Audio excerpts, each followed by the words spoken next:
হিমবাহ এবং জলাধারার মিলিত কার্যের ফলে সৃষ্ট একটা ভূমিরূপ হলো বহির্বিধৌত সমভূমি। এটি কি করে তৈরি হয়?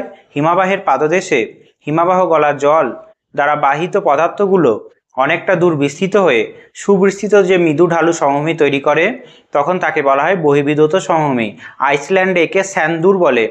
এই সমভূমি যদি নদী দ্বারা বিচ্ছিন্ন হয় তখন তাকে বলা হয় ভ্যালি ট্রেন। কি করে তৈরি হয়? হিমবাহ গলার জল যেগুলো বয়ে এনেছিল সেইগুলো চারপাশে হিমবাহের পাদদেশে ছড়িয়ে দেয়, তারপরে একটা মৃদু ঢালু সমভূমি তৈরি করে। এটা কিসের মতো? নদীর ক্ষয়কার্য এবং সঞ্চয় কার্য আমরা পড়েছি, সেখানে দেখেছিলাম নদীর নিম্নগতিতে প্লাবনভূমি তৈরি হয় যেমন করে, তেমনও এটা কিসের মতো? নদীর নিম্নগতিতে যেমন করে প্লাবনভূমি তৈরি হয় বন্যার জলের সঙ্গে বাহিত পদার্থগুলো ভূপৃষ্ঠে জমা হয়ে, তেমনি হিমবাহ গলা জল দ্বারা বাহিত পদার্থগুলো যদি জমা হয় তখন যে সমভূমি তৈরি করে তাকে বলা হয় বহির্বিধৌত সমভূমি। একে আইসল্যান্ডে স্যান্দুর বলে।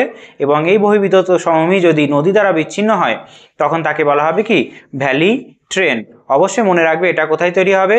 হিমবাহের পাদদেশে, যেখানে বরফ গলে জল, অর্থাৎ হিমবাহের পাদদেশে এটা বিশেষ করে তৈরি হবে।